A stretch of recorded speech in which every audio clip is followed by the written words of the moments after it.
Hi there, career-driven mom.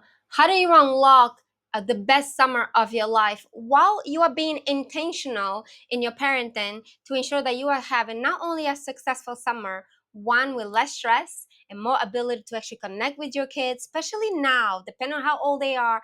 If they're kids really under 10 or so, this is the time to better connect with them so that you ensure that you have the influence that you want for your children as they grow up, because once they hit teenage years and later on, if you don't connect with them while they're young, it gets really hard to build that relationship later on. And who you want them to be, it really starts with what kind of relationship you have with them while they're kids, how you are able to influence them. So I want to give you an idea.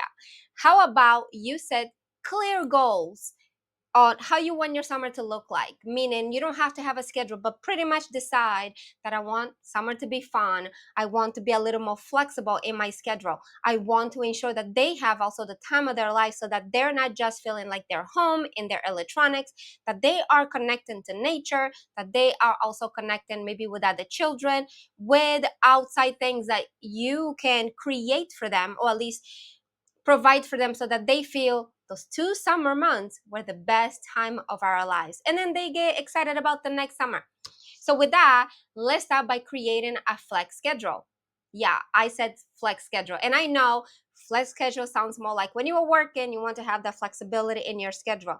But a flex schedule can also be for your kids, because you can incorporate the best way to have them around, including have increments of time in between your schedule to do things.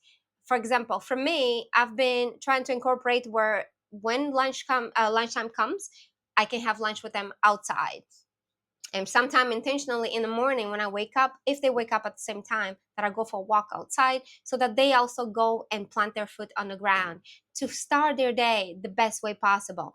But also intentionally checking in to see how they're doing, what their needs are, and just getting things in the house that gets them to be creative, from painting. Like my daughter, she loves painting. My son does love playing video game, but I know that he loves outdoors. So if I have the games that they can play outside, especially when the sun is not so hot, then they have something to look forward to, including adding, water balloons, things for fun, water fun. We do that just to incorporate those little flexible times. And sometimes I do sit outside while I'm working, just so that they can do the fun things without feeling that it's just them, that I'm there. And I do this because my spouse is also working. So we really have to integrate our times and identify how to make this fun, not just for us, but for them as well. And also, you can incorporate learning in your summer. So that means even when you are outdoors, to identify ways to make it fun. Well, you identify, maybe you found a caterpillar, to talk about it, to see how does a caterpillar go into a cocoon before they become butterflies. Or maybe you find something in nature, a flower that you haven't seen before, and then you all go and explore what it's about. Like this morning, we had a red cardinal that showed up outside, literally got my attention, that I called my husband and the kids to come and look at it, because I know it was going to fly away. And the cardinal was singing. So such a beautiful experience that I called them to see it, because I've never seen one so close up, kind of impersonal, right here on my window, on the line that I have outside.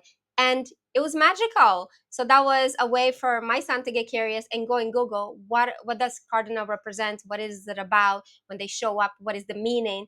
They got curious. So that is incorporating learning time.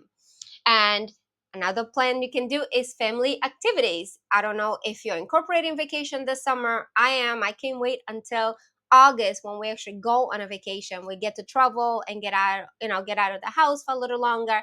But how about you just plan family activity on purpose, like intentionally plan family activities, where maybe at the end of your work, you go for a drive-by, even if it is just to drive somewhere that you haven't been before.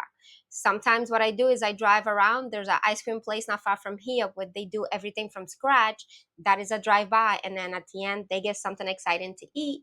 At the same time, driving to the lake sometimes with planned times, just certain days after a certain hour, get them ready, and then make it magical. But they're not even expecting that I'm going to go to this location. And when we get there, it's like, all right, I got, the towels, the things that are ready. We can go in the water. And they're like, oh my gosh, really? Really? So that excitement makes me excited, because it's how you make summer memorable, but also that curiosity, that surprise effect. It changes how they feel about things and it gets them really excited. So I love doing that, not telling them in advance all the time, but sometimes plan it so that it is intentional on my part or on our part when I play on my husband, but for them is a surprise. And how about you also encourage independence in them? That means ask them, what do you want to do during your summer vacation? Besides maybe going to campus and other things, what are the things you want us to do together? And maybe you don't have the time to do everything together, but you can incorporate a thing here, a thing there. But you can ask, maybe today is your turn if you have multiple kids. Like I have two. So I can ask Bella what she wants today. And then tomorrow I can ask Max, what about you? What is yours? And with that, choose the idea of each one of them, and then you can incorporate it into your day, just so that they feel that they are part of the plan, but also you are encouraging them to be the thinkers and also to plan things so that they know they are also in charge. And with that, you are building the leadership skills in your own children. Now, another thing that as moms sometimes we'll put it last, but it really should be priority, is self-care.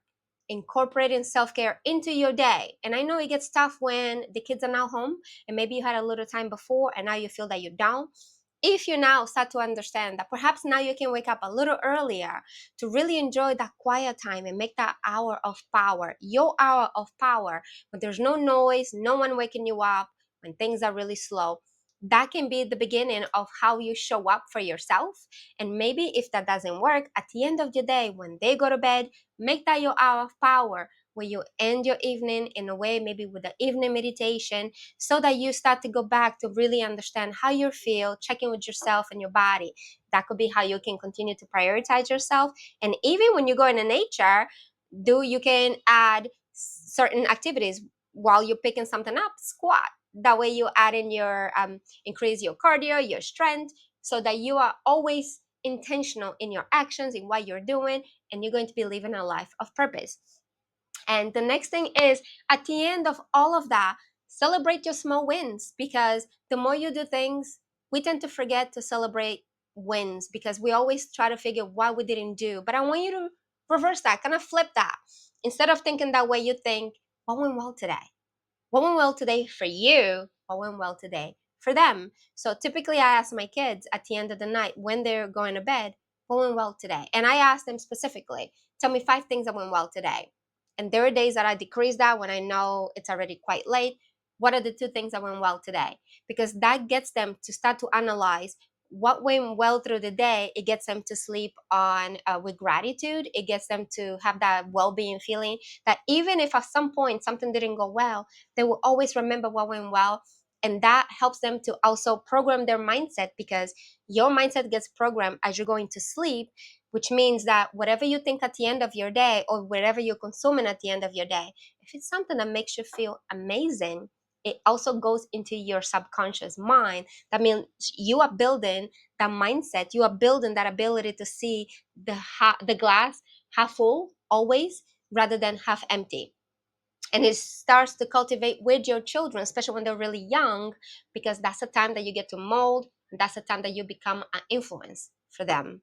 Okay, I hope that means something to you, and I hope that you have an amazing summer. So just remember, set clear goals through your day, create flex schedules in your time, incorporate learning through your day, also plan family activities, maybe a family vacation if you are up to, or just family activities here and there, just to be spontaneous.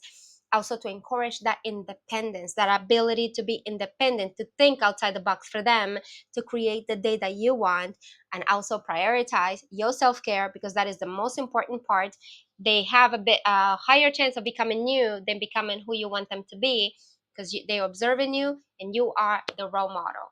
And last but not least, again, celebrate small wins. Celebrate no matter how small, because we tend to stay stuck in what's not working. How about we flip and we continue to find little things here and there to celebrate our wins, so that we have more reasons to feel good about what we're doing and to be happy and on purpose in what we're doing. Remember, you are raising the future. So by raising those children, you literally are deciding how the future will be dictated. So start early. Even if right now it feels like it's a little late, it's never too late. It's all about identifying how to connect, how to build rapport with your own children. It starts there. And when you build that rapport, when you build that relationship, you will also start to feel much more connected to them and on your own purpose, because they really are your lifeline, and you are their lifeline. If anything, without you, they will not thrive. So make sure that you are thriving first so that they also learn how to thrive. Have an amazing summer. Mwah.